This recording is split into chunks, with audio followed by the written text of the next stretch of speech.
Welcome to Surf Dudes with Attitude.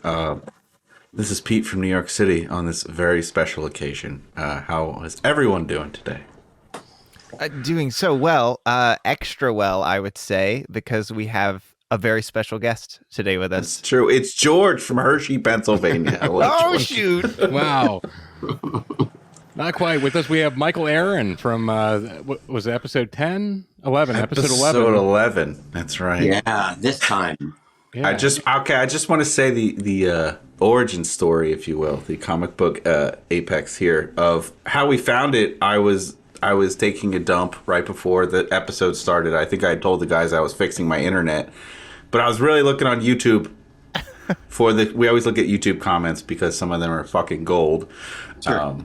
And then I saw a comment that was like, I really like the guy who played Eric.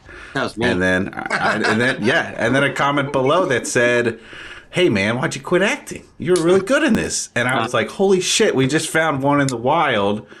And so I took it to the guys and we talked about it on the episode, which will precede this, if I'm not mistaken. So you have had to have heard that. And then unbeknownst to us, while we're just yamming on about bullshit and music on the episode, George emailed you, and lo and behold, you actually answered, because we've definitely emailed a few people and met with silence. So you are a guinea pig. Thank you. I've learned a lot about amazing. When people reach out, being gracious as a performer. So, being gracious is part of the business. And if you stop doing that, you stop getting loved by the public. So, well, you were a great heel in this episode. You were in a show that doesn't have a lot of good and evil. You were the closest to a villain that I think we've had on the entire show so far, except for maybe the entity of racism in the 7th episode. Yeah, but it's a pretty bubblegum. It's a bubblegum script. I actually did not want the job. I swear, I kid you not. And I got it in the most hilarious way because I'm an idiot. So I fit right in. Yeah. It was like perfect what I did. So I told my agents I didn't want to do it. I had done a bunch of like sitcom style stuff already, and I wanted more meat on the bone in my dialogue and stuff. And this, of course, this was like cotton candy, right? So, but the description of the character was this egotistical actor. And so I was like, okay, I got this. And so I had this Porsche at the time. It was a vintage Porsche, and it was driving me crazy. It was a mechanical nightmare, and no air conditioning. Of course, it was from the 60s. It was 115 in Burbank, and I normally I have like 30 black shirts. I wear black every day. For some reason that day I was wearing the normal actor attire is, cowboy boots back then, cowboy boots, blue jeans, white t-shirt or whatever. So on this particular day I was wearing a color, I don't even know how I got it. It was yellow. It's like mustard. And I was just completely sweat soaked. And I fell asleep in the waiting room because, like I said, I really didn't want this job. I had prepared to just go in and just throw the lines away, just ditch it, right? And just get out of there. And I start to leave. I do the audition. All the producers are there, the directors. And I start to walk out the door. And one of them says, "It looks like it's hot outside." And like an idiot, without skipping a beat, I turn around and said, "It's hot, but I look good." And then as I said it, I was like, no. And then I got the call that I booked the job later that afternoon. But it was a valuable lesson because a friend of mine that I went to high school with that was living down there had been there for 6 years and had never booked anything. And here I was bitching about, not wanting this job. And it really put me in check a little bit about what I was doing. And then it was really fun to do, obviously. So the character was easy to tap into because whether we want to admit it or not, we're all kind of assholes at some point. So yeah, we're all self-serving at some point. What's that? I said we're all self-serving at some point. Yeah, it's fun. I mean, I could only look at it. I think it was about 8 or 9 years ago. I wanted to show my kids some stuff, but I hadn't seen it in a long time. And when I sat there and watched it, I was like, it was okay. I mean, it was fun. The guy was a total egotistical asshole. So it worked out great. But you were fun to watch. I mean, you really nailed that character. You showed up to work. Right.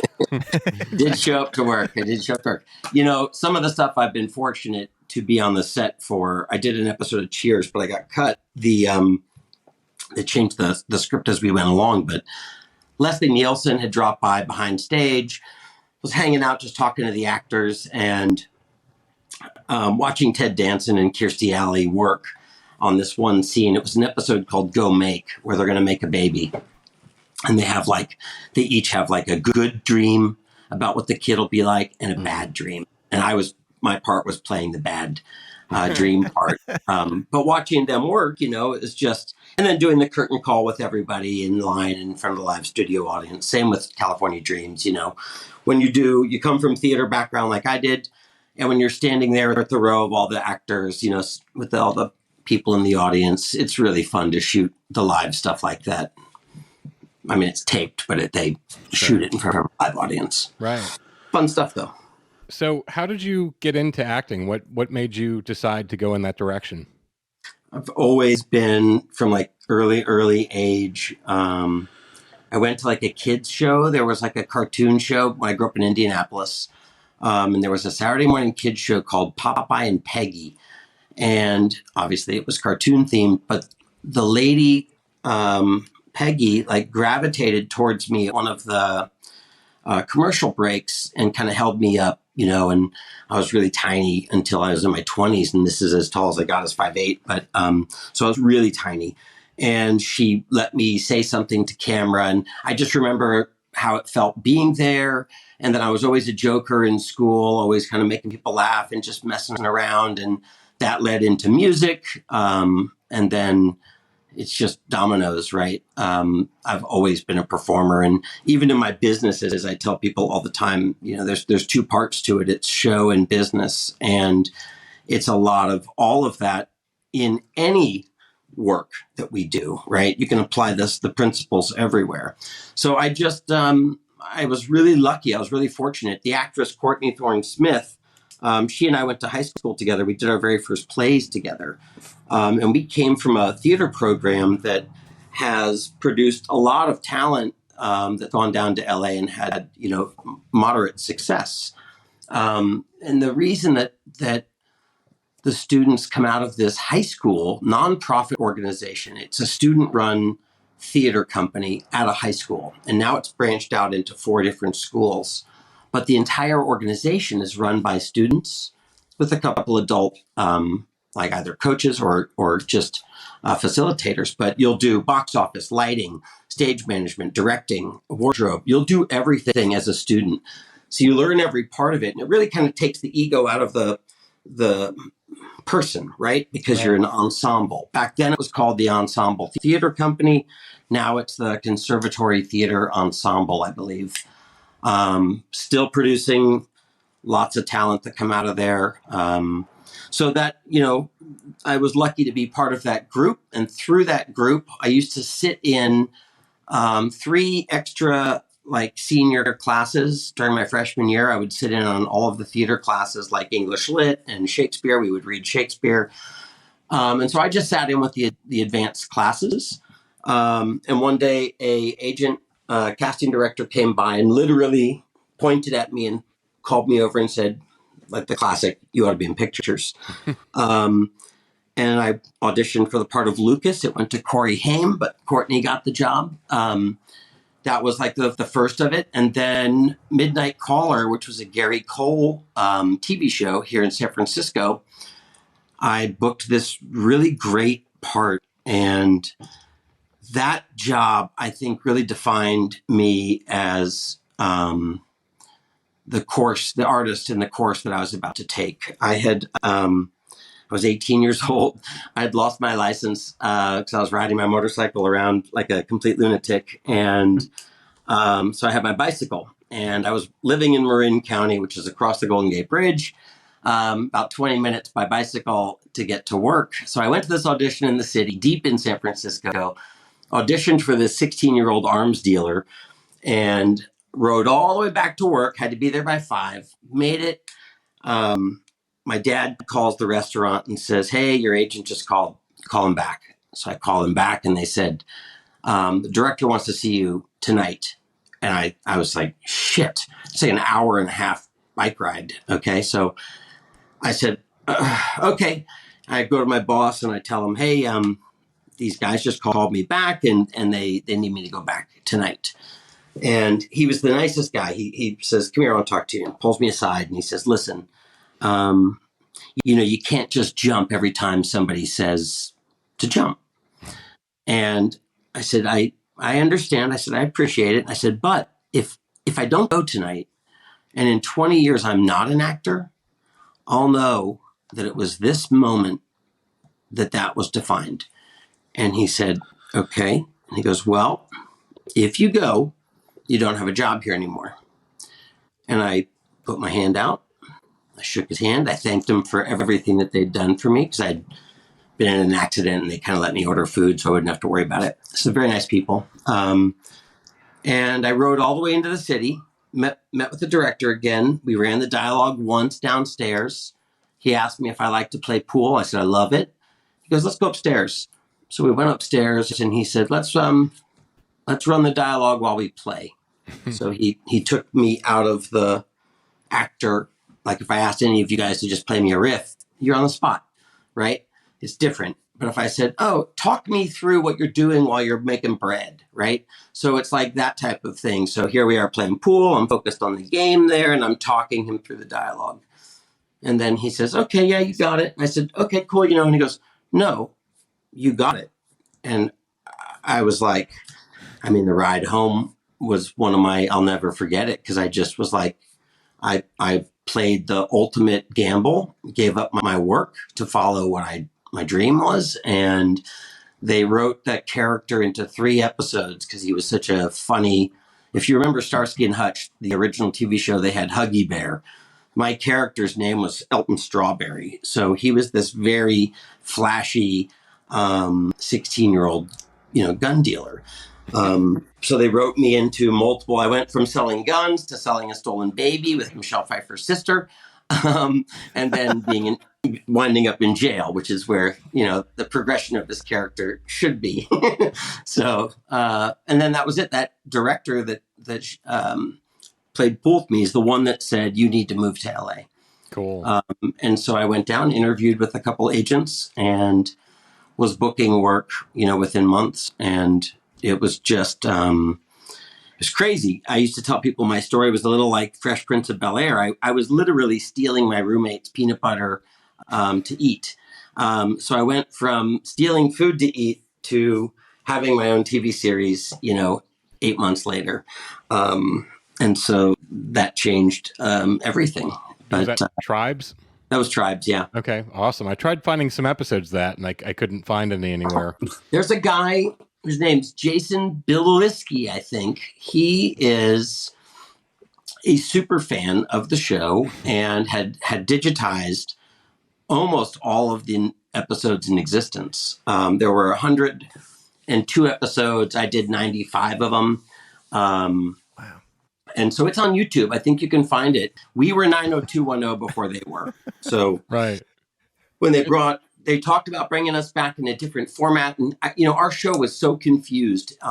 We were a 3-camera show shot by soap directors and soap writers, soap producers. So they're trying to be serious, but the dialogue was just ridiculous.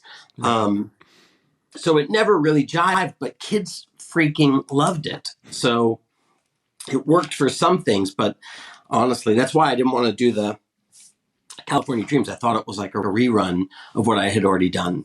Right. As far as like before. Yeah, just like the body of work, but I needed to not be such an asshole, but back then it was perfect, right? So I was just burnt. Like I said, my body was really tiny physically. My attitude was very intense, dark. And so there just weren't roles for it, and I left right before Tarantino really hit his stride, and there would have been great opportunities, there. But I also wanted to leave. I felt like I just needed to go do something else. I felt like I needed to have a deeper well, experience some other stuff. And the things that I've done over the last 30 years, have just been amazing peaks and valleys of having a dream or a desire and wrestling it to the ground and, making it happen.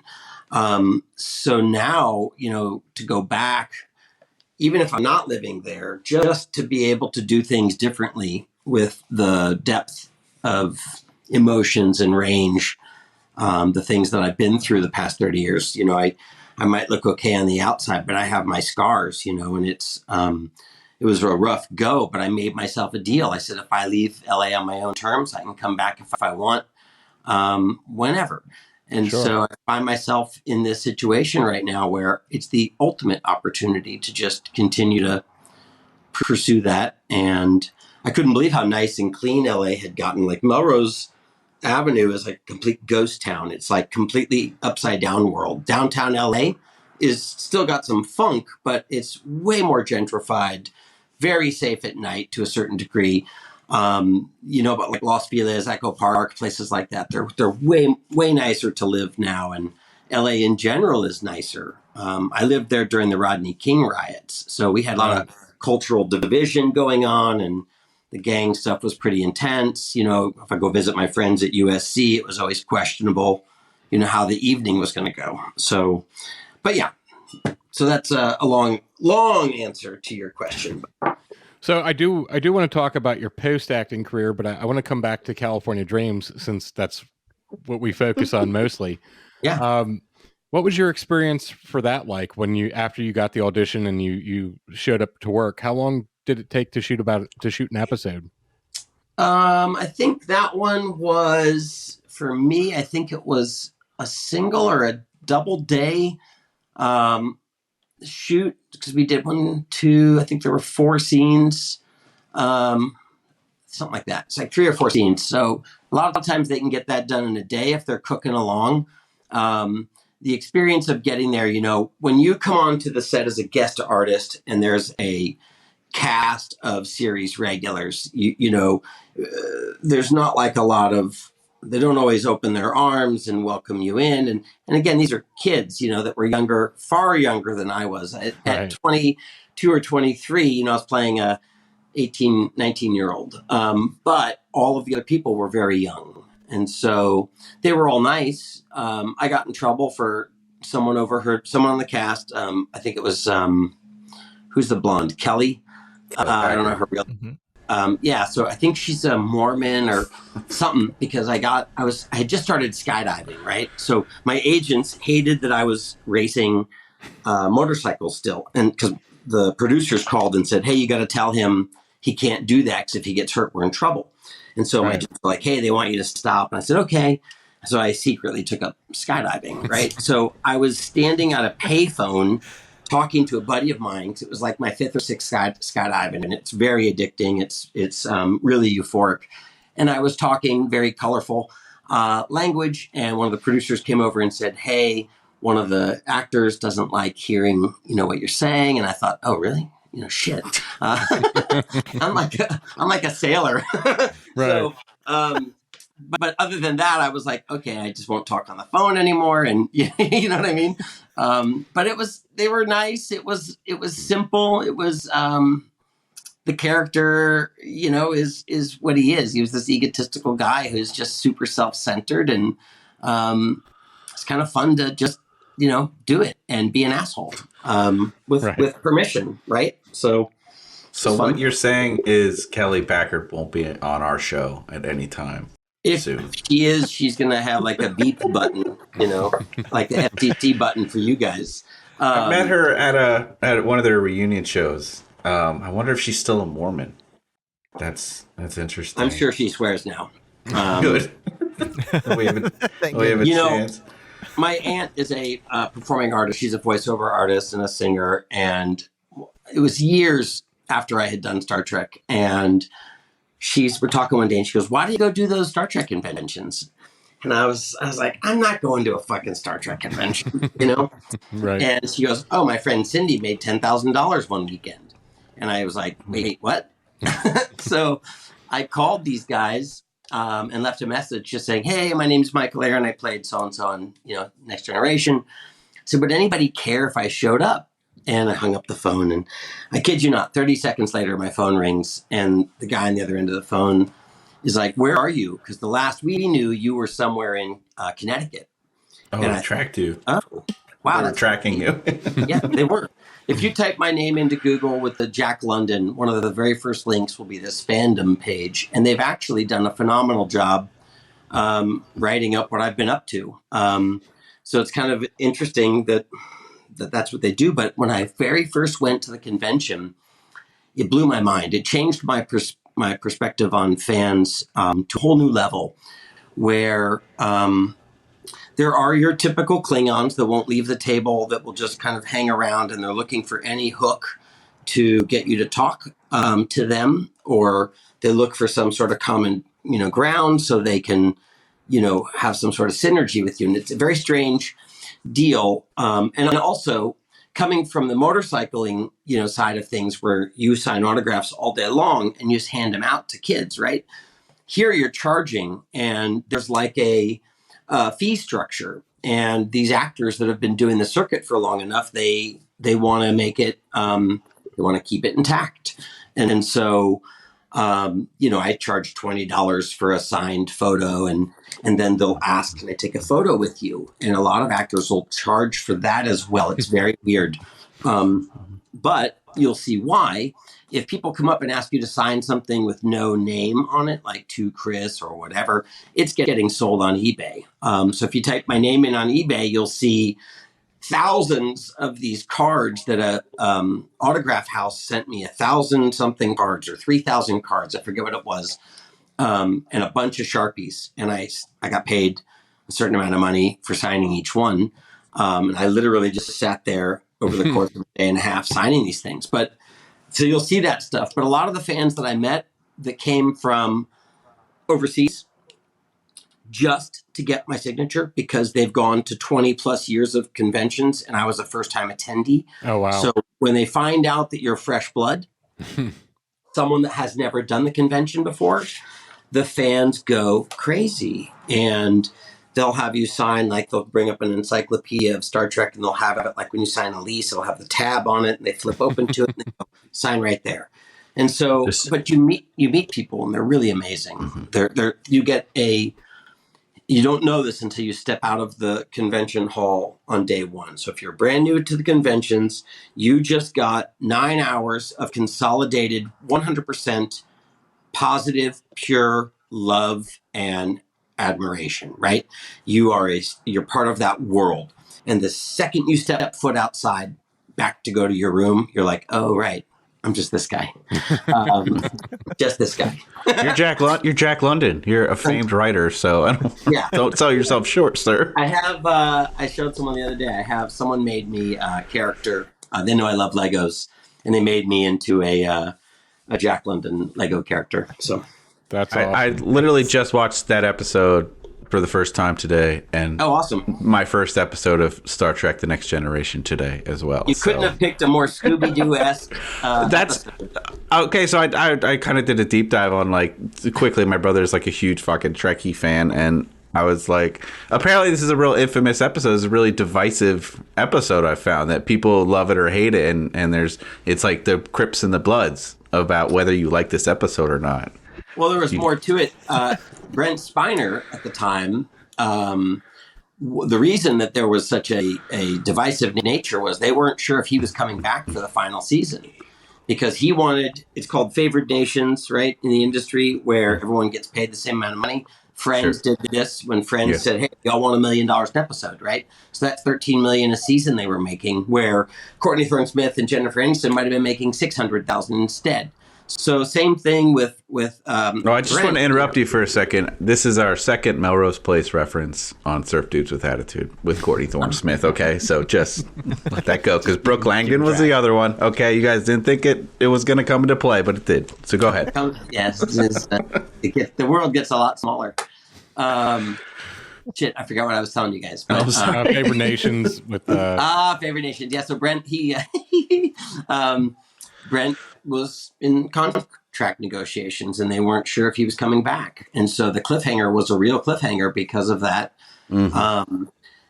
I will tell you guys, getting that job has probably very similar to to get in California Dreams because I had actually booked the part to play Patrick Stewart's son in an episode called The Inner Light. And I had called all of my friends that I was going to play the captain's son, that they're going to take me through the aging, stuff. And so I let everybody know I got this job. And then a week later, my agent calls and says, hey, so Patrick Stewart's kid just graduated from Cal Arts and he wants his kid to do it. Nepo baby. Yeah. And they said, well, they'll either pay you for the episode or they'll bring you back. And I was like, okay, have them bring me back, and I just thought that they were going to just give me something, right? I didn't think they were going to make me jump through hoops again. And they did. And so I had a 10 a.m. callback for, and they didn't even know who the character was at the time as they were writing it. Okay. So my character, if I showed you the script, it changes colors like 8 times because they were still like fleshing things out as we were going. And so I had this 10 a.m. audition. I had this motorcycle that I was going to take up to Sears Point to test to see if it was worth buying and racing on a Friday night. So I was going to practice on Saturday and then drive home Sunday and go to my audition. Everything went wrong on that trip that could have gone wrong. I was on the 5 going north, 8:30 at night. I had just filled the gas tank up in Kettleman City. And 2 minutes later on the freeway, my transmission blew up. And I've got a motorcycle that doesn't belong to me, nor any papers because it's a race bike. I've got my clothing and all my stuff. And I have this little Mazda 4-cylinder little truck, right? And I thought, if I try to turn around, I'll probably stall and I'll be fucked out here in the middle of nowhere. Should I just try to get it up to the Bay Area? And because there's no stops, right? If you think about it, if you go from the 5 all the way up to San Francisco or Marin, the only stop is to pay your toll. And I literally was hanging out the window yelling that I can't stop the truck and through my money. And it was a hellish drive because I was stuck in 4th gear, right? The whole trip. So I was stuck in 4th gear. I tried to I had a cane. I tried to prop the cane into the pedal so I could take my leg off the gas. It was like, it was brutal. Jeez. So I get up, I can't go to the racetrack, of course. I get to Marin County at like 3 a.m. I unload this motorcycle, no lights, no nothing. And I ride it into San Francisco to my brother's house. I get pulled over 2 blocks away. And I told the cop, look, man, I just had the worst fucking drive going 40 miles an hour up to 5. If you write me a ticket, I'm just going to like melt down. And he goes, get this thing off the road. So I literally got my car towed to a shop. And then on Sunday, I climbed on this race bike, started to ride it down to LA to make my 10 a.m. appointment. And because it's a race bike, there are no gas gauges. And I passed the last sign that says next gas 23 miles. And I thought, oh, shit. And you could undo the caps. It's a race tank. So I undo the cap and I look inside and there was just like the thinnest layer of gas. And I thought, oh shit, man, this is 1992, I think. And so I run out of gas. I'm literally walking, pushing the bike with one hand with my hand out, hitchhiking. Some other motorcyclist coming the other way in a truck runs over, gives me some gas. I fill up what he gives me. I thank him. I go along my way and this was an old Ducati that I had. And in the 90s, Ducati in the United States was basically like speaking alien to anybody. So the bike fouled the plug. It got so hot that when I tried to clear the distance in the gap of the plug, the porcelain just shattered. And so I was like, well, okay, I'm fucked. No cell phones back then, right? Right. And so I was literally sitting on my helmet, 200 miles away from LA and just wondering, how am I going to get home, right? Van came up. I saw this guy. I walked up, asked him if he had any room, which way he was going. And he says, I'm going down to LA. And he goes, I even have ramps and tie downs. I was like, okay. Threw the thing in. The irony was this guy had just left where I left, Marin County. And he drove me all the way to my house in Beverly Hills at the time.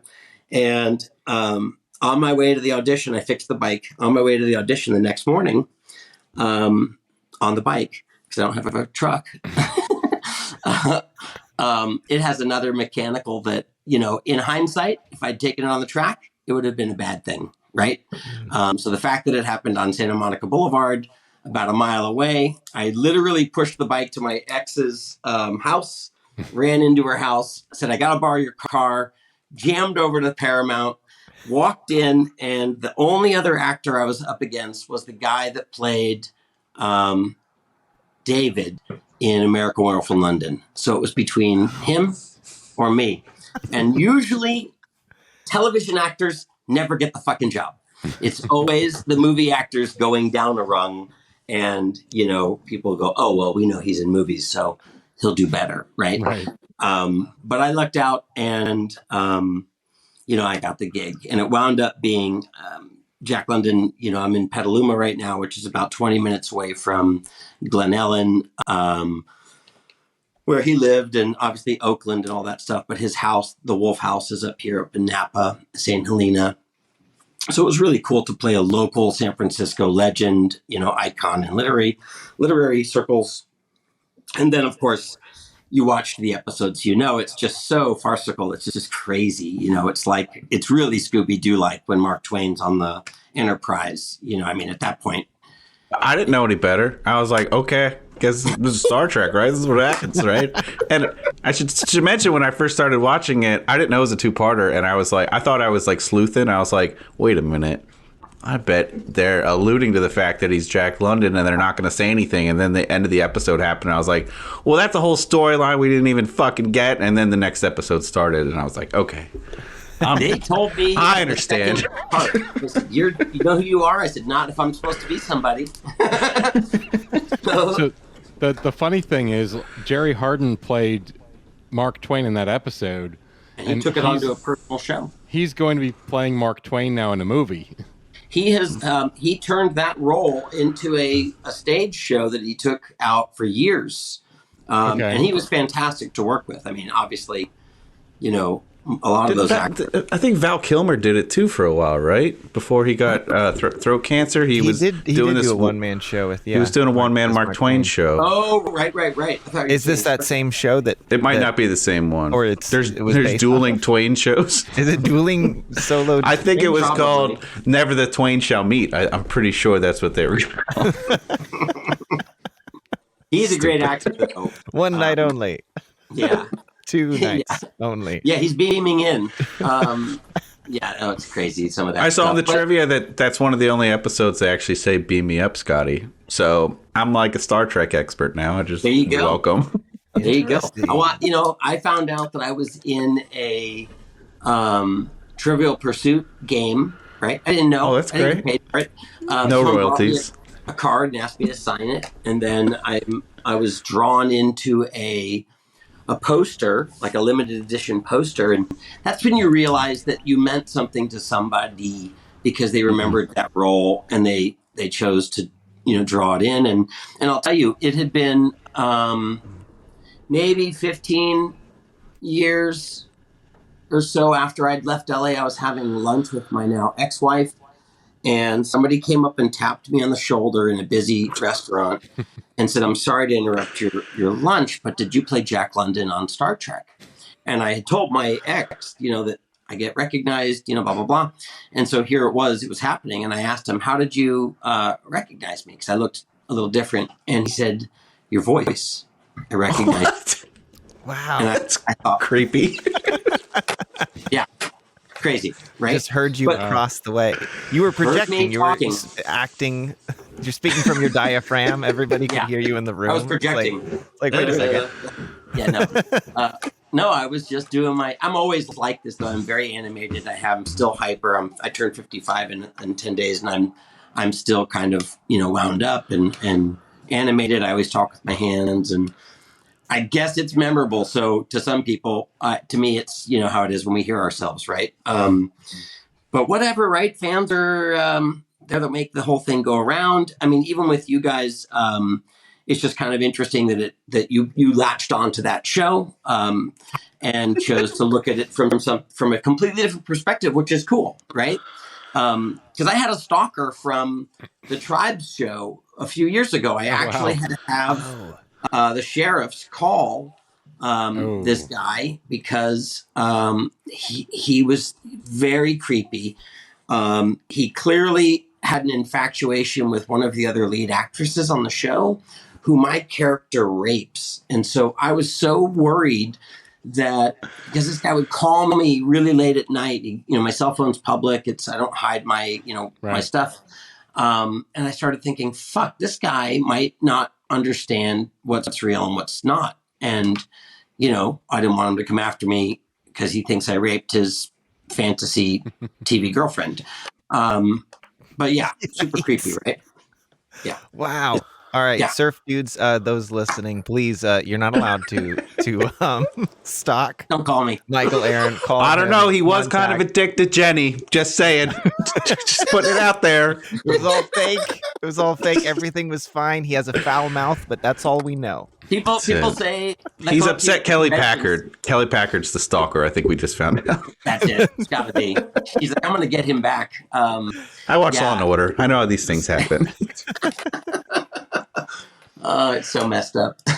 So you've been around motorcycles for a while. I love motorcycles. Haven't been able to ride one for a while, but that led into a business for you. What made you decide to get into that other than you loving motorcycles? A little bit of selfish necessity.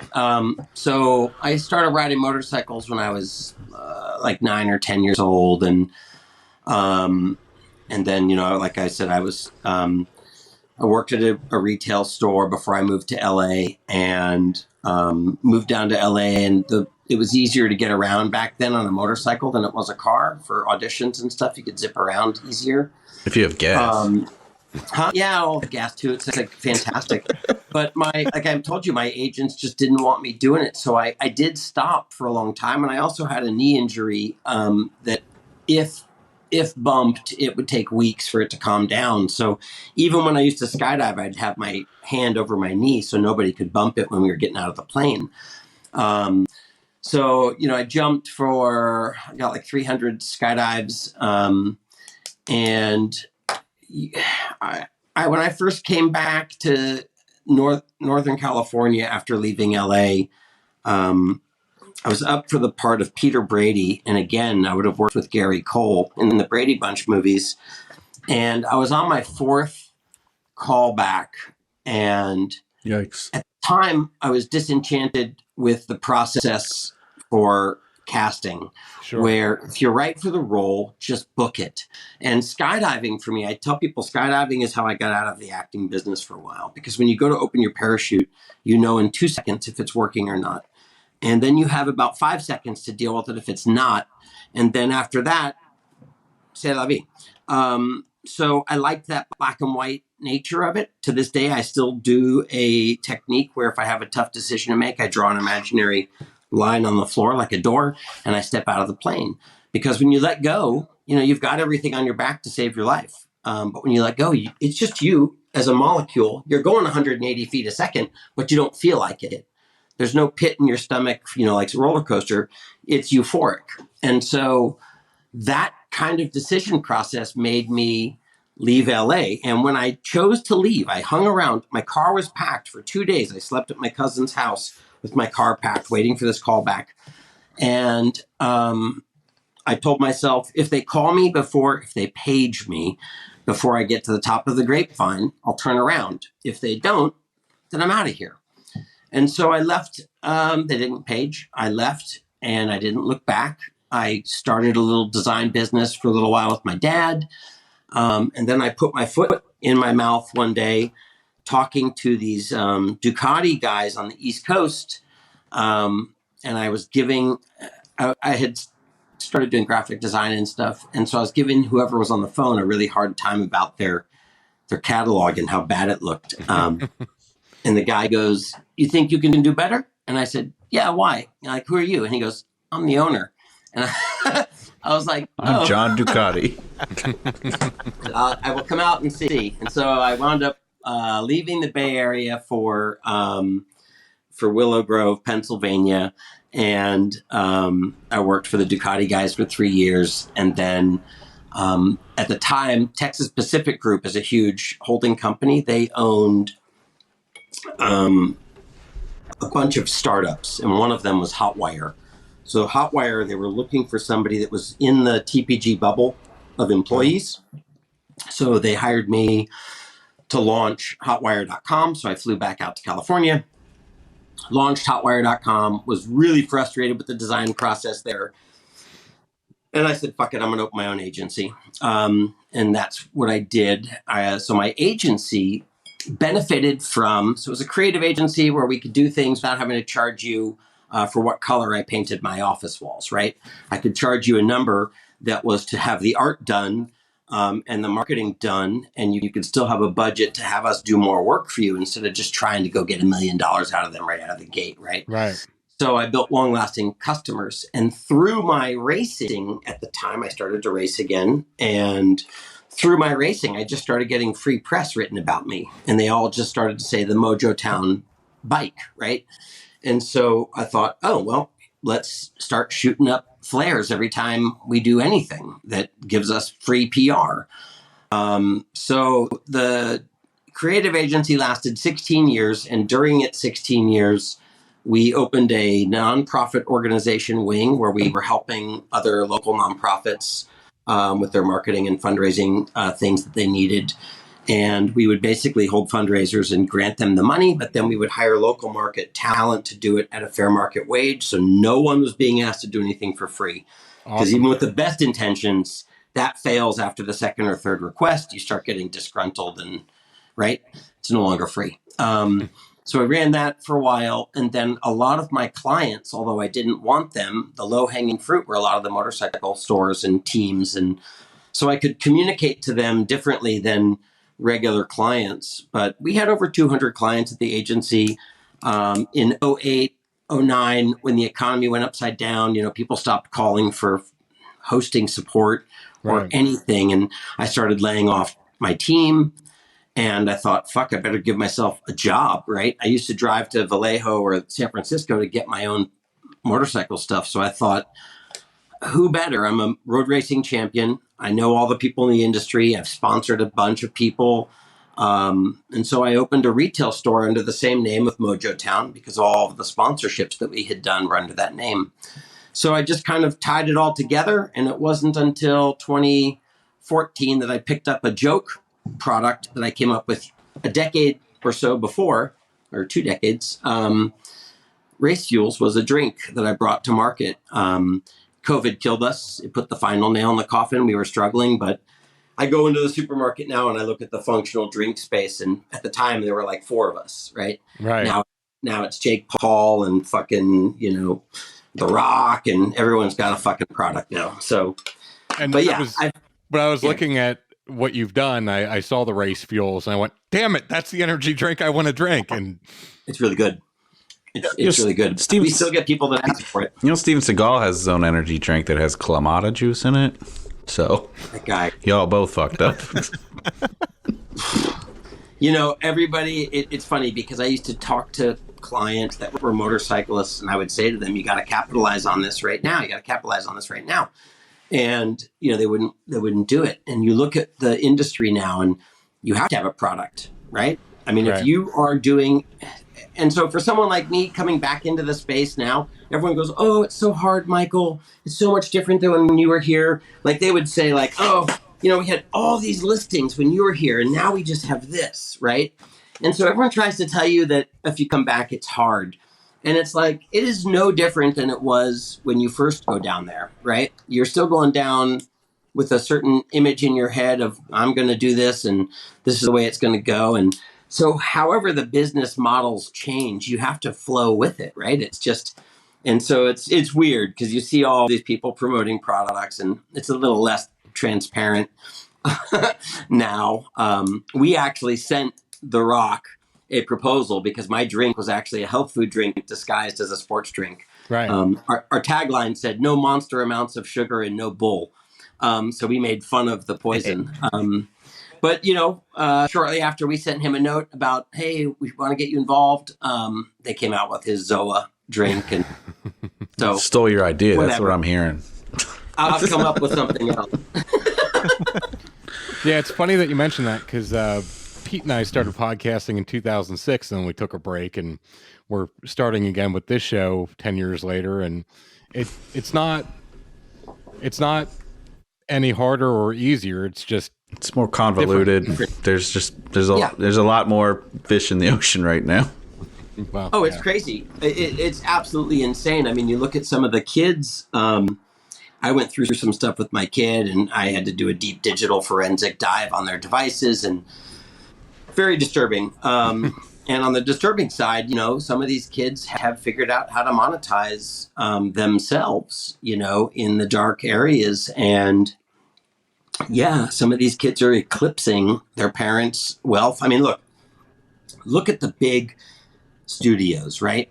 When everybody said, you guys got to pay attention to this digital stuff, right? Like even Netflix said, hey, we started selling DVDs. We started shipping by DVDs, right? Yep. So now it's all streaming. But you look at companies like Apple TV, Hulu, whatever, they've eclipsed what tried and true brick and mortar industries had established, right? And so they were late to the game, but they're there now. So the game's the same. It's just configured slightly different.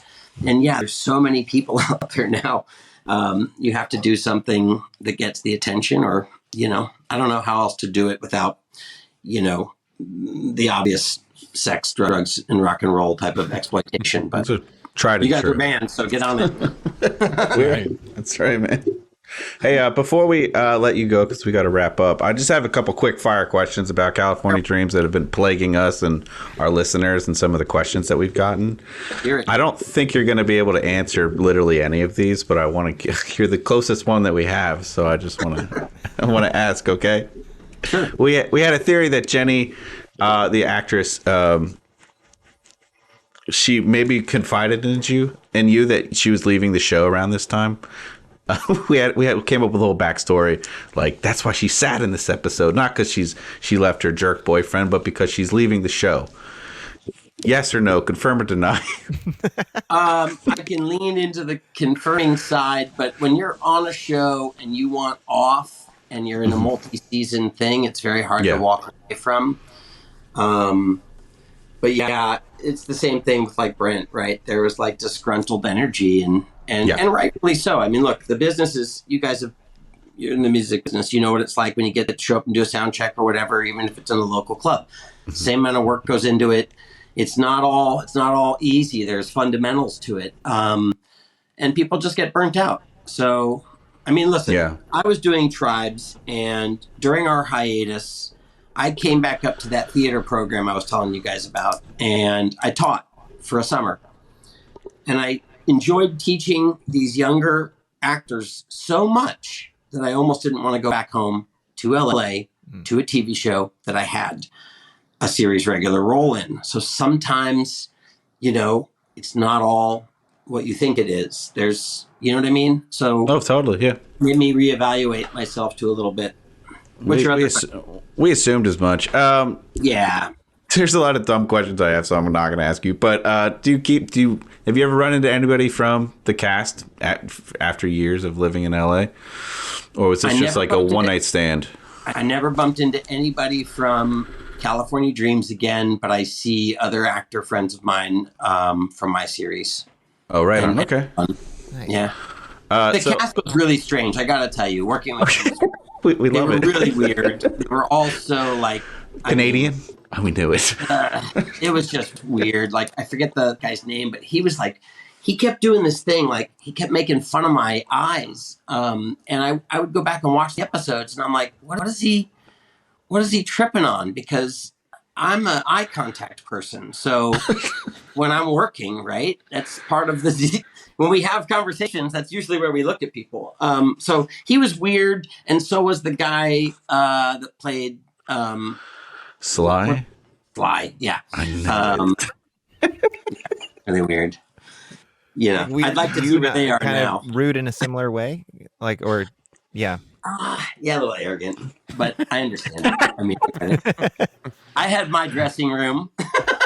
Wait, was that you on the set of their music video in that episode? Because we think it was a body double. I fucking knew it. Okay, I yeah, told it you guys. seemed your Two face totally separate things. They did not seemed intentionally That was a masked Unit B in thing. I shadow. knew it. Yeah, And I like to do a lot of the weird shots. Even when I did Men Dead Caller, there was a scene where the car's just driving across the bridge. I said, I'll drive it. I don't care.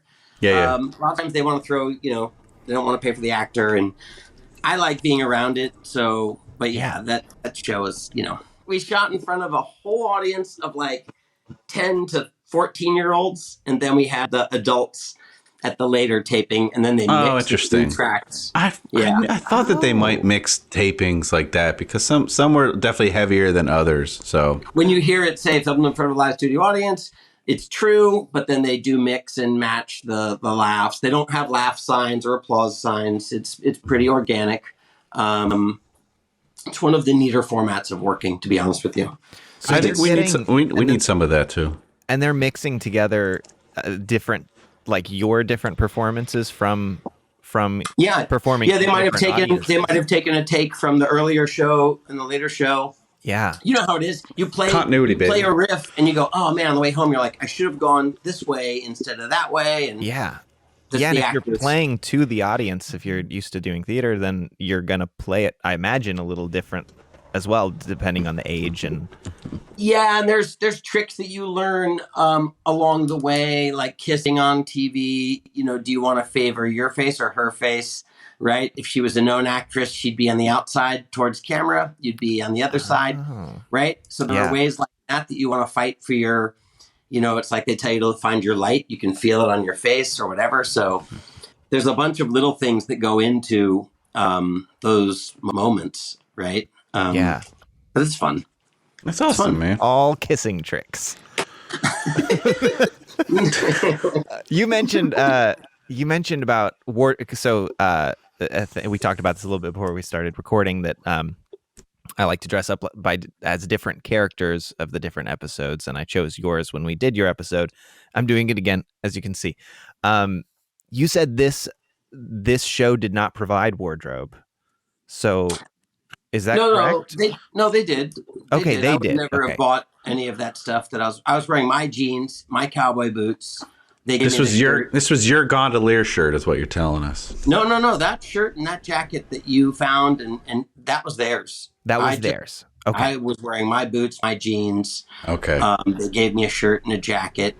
That you sweated through, no doubt. Yeah. I did. So from bottoms down, those are yours, and then that is quintessential Michael Aron. Right.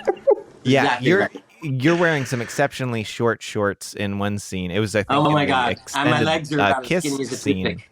And those shorts are. We've noticed a trend of kind of the more villainous the character, the shorter the shorts. That's true.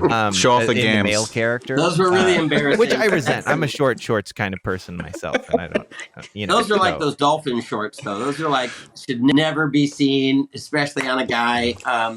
Those were horrible. I wear shorts like that. I loved them. It's like below this camera, what you can see, I'm wearing the other half of your outfit. So. There you go.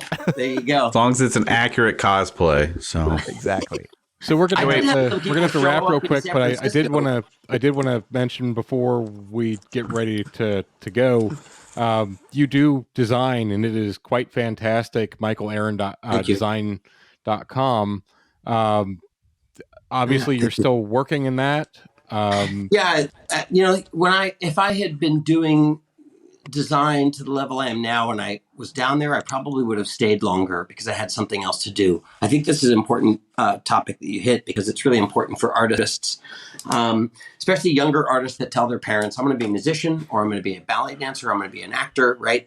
The parents, they're like, hey, have something to fall back on, right? So they don't believe in the dream that you have. And I think that sentence needs to end with besides your ass, because if you don't have goals set, right? Or if you've set a goal and you don't have your second goal set, when you reach your first one, you'll flounder for a while and get lost because you don't have direction. And it's really important to kind of set out your trajectory, right? That's why I said when I left the business, I had peaks and valleys with these other companies where I'd go into this little lull and I'd kind of reinvent and I'd come out and do something, and each thing reached a pinnacle, of modest success. And so it's about just believing in yourself. So the design is just another outlet for me. So I still do it. I still like consulting with people. It's nice to go down and look for work in whatever capacity. And it's not like it was when I was 18, 19, 20, 21 living in Los Angeles. It was like, I'm going to do this, right? I just didn't have a lot going on. And I'll tell you a really funny story. And this is what kind of led me to wanting to leave for a little while. I was smoking a ton of pot. I was painting. It was during the war, like the Iraq War, staying up late, drinking, whiskey and painting, and just a depressed actor, right? And I go in and talk to my agent, and I wrote a play about her. It's called Dolan Hun.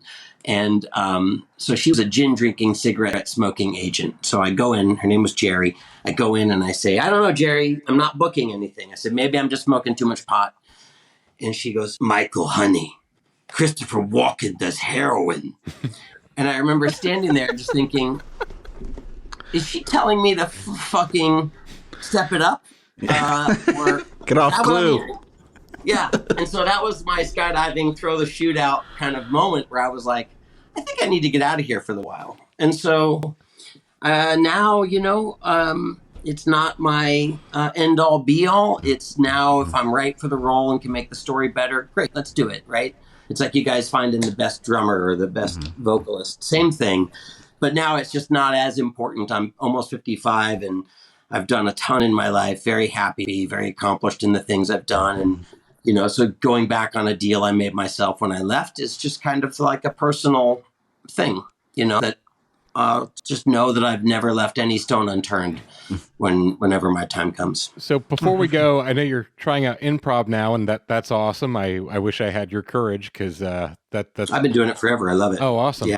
I did want to leave on a positive note, because you do have hills and valleys, and with any business or anything that you do, there are always going to be peaks and there are always going to be lows, and you seem to understand and appreciate that that's just how life works. So what's your moral, or what's the lesson that you've learned through all your ups and downs, and getting back on that bike again? Just if it's something that you want to do and you love it, then do it. I've been very fortunate. I came back, I raced again, I became a road racing champion. I continued to race until 2010, doing it because I loved it, not for anybody else, but it was for me. I think my older brother's like, well, you don't need to prove anything. And I was like, it's for me. It's for me. I want to know that I did it, or whatever it is. So I don't know. Perseverance. I've said this all along. It's like water on a duck's back, right? You can't take it too personal. It's just fucking entertainment. A friend of mine has a card store and he sells t-shirts, and people come in and hang the shirt up. And they're like, what do you think, Judy? Should I get a large or an extra large? And they like him and hawing for like a half hour about this fucking thing. And he calls it the JAF principle, J-A-F, right? Where it's just a fucking t-shirt. And so it's like, just buy it and leave the store. If it's wrong, bring it back. So it's the same thing with this kind of stuff. It's just a fucking audition. It's just a fucking TV show. They matter, yes, and your attitude matters, yes. That's marketable. They don't want some sailor mouth guy going out there, but chase your dreams, wrestle them down, don't look back. That's what I say. Not easy for everybody to do. I've been very fortunate to either be stupid enough or resilient enough that I like a challenge, and I like when someone says it can't be done, that I can show you that it can be done. So for me, it's just another slice of the pie. Awesome. And I'm looking forward to moving back down there. I really am. I'm excited. Very cool. Well, we're excited to see what you do. Absolutely, Yeah. man. Yeah, best I of luck. have one question before you go. Terminal velocity or drop zone? Both horribly done. I know which one's the best of the worst. Point Break. Okay, there you go. I agree. Great. Hell yeah. Unfortunately, one of the guys that was wearing the flippers was a friend of mine. He unfortunately is no longer with us. But that sport does have a way of eating your friends. But someone will die on Tuesday and you'll be in the plane Wednesday. So between the two, God, they were done so poorly. I think I would have to say Terminal Velocity was which one had Wesley Snipes in it? That's Drop Zone. Drop Zone. Yeah, don't watch that one. Okay, there we go. You heard it here, folks. So I wish we had more time. Thank you so much for coming on. Hopefully we'll have you back. And thank you again. Yeah, if there's a Tribes episode with a band, you let us know, buddy. Okay. We did a 70s show, but no bands. Okay, actually, that's man. not true. Scott Garrison, you might want to hunt down that actor because he was the heartbeat, the musician guy on the show. Nice. All right. All right. Michael Aron Design.com. Thank you. Appreciate it. All right. Later, bud. Take care, Have man. a good one.